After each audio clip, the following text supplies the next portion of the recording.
This morning, we're following breaking news out of North St. Louis. Just minutes ago, we learned the man is in critical condition and the child is in the hospital for evaluation. Take a look. We made it to the creek this morning, and this is what the conditions look like right now. A car almost completely submerged in water. We tried to get as close as we possibly could, but there are multiple closures at this time. So if you're headed to this area this morning, be prepared to see a large police presence. Cybersecurity firm CrowdStrike says that it suffered a major outage, which is affecting businesses and corporations across the world, not just affecting us here at home. We are quite literally getting updates minute by minute, and all the heat and humidity we've had all week has come to its head. We're dealing with storms this morning, Anthony. Yeah, that's right. I had a tough time even walking over here. We are on Oakland this morning, and I'm standing where the sidewalk should be. And look at what I found in studio, guys. I'm feeling the spirit. We're number one. I love it. Today, France officially opens up the 2024 Olympic Games. This is so exciting. We decided to try our hand on it, but Travis, you know we can't do this by ourselves. Right.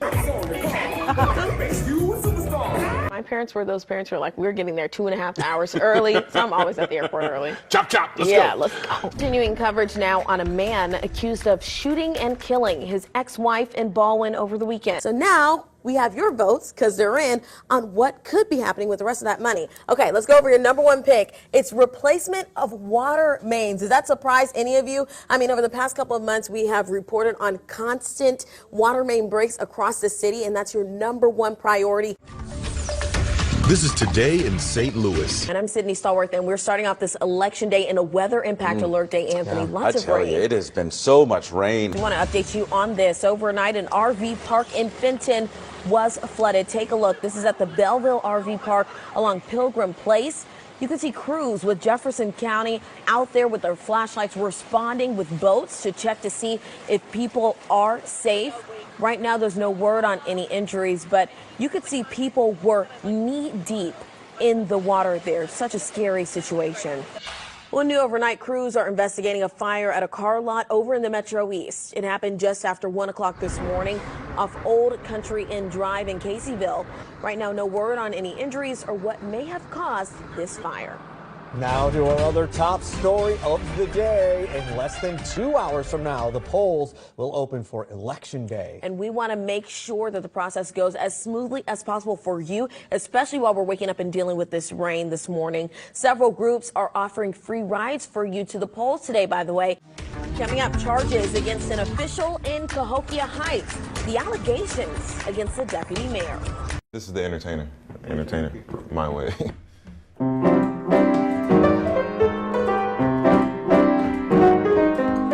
A new take on a classic ragtime tune. Ragtime influences all these styles that we really love. Putting his own twist on the work of the genre's foremost composer, 22-year-old pianist and composer Royce Martin tickles the ivories and is transported back in time.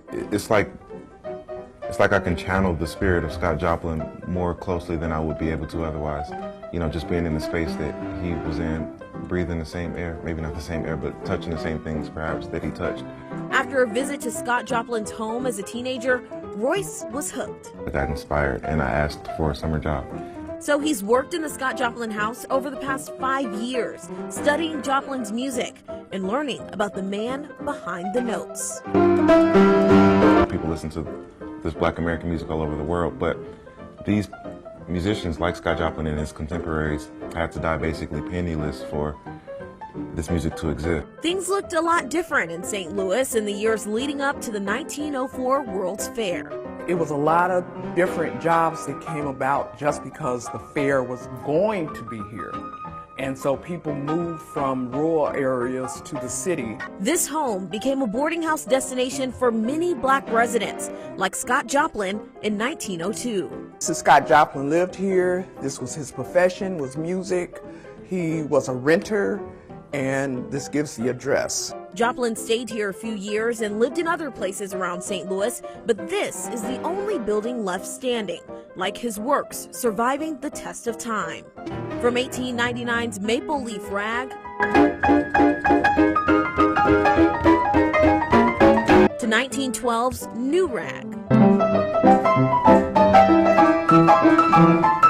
Royce graduated in May 2022 from Berklee College of Music with a degree in film scoring and composition.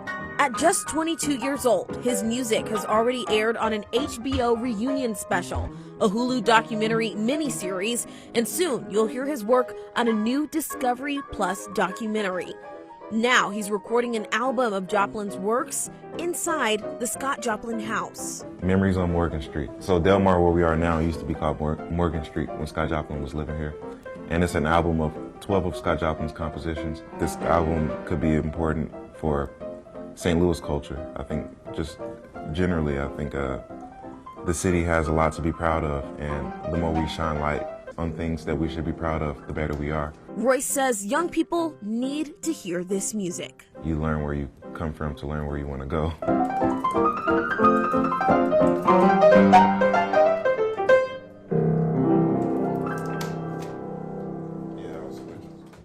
It doesn't feel like 2 years have passed. It feels like it was just yesterday.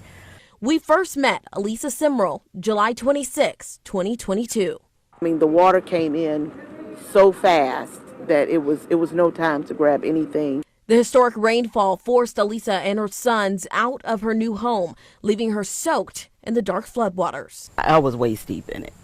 Coming just out of the the front door. Now the emotion comes in waves. Prized possessions gone in a matter of minutes, and the memories of her family she can never get back. So the photos, that is my biggest thing. Yeah. The photos were on the floor also. So that everything else can be replaced, but the photos could not. Elisa has multiple sclerosis. After seeing our reporting, the Multiple Sclerosis Society extended a helping hand to turn the tide. They allowed us to stay at the hotel for no charge. Dr. Robert Chris quite literally wrote the book, or the report rather, on the flash flooding 2 years ago. He also helped get flood markers like this one placed across the city. Just last year, Dr. Chris helped create a new early warning emergency system, Code Red. We give people about a half-hour warning. That's all you get. While this is a start to help save lives, Dr. Chris says without land buyouts and better building strategies, the risk of repeat will remain. When we have homes and cars parked and businesses in the wrong place, it'll be very serious trouble.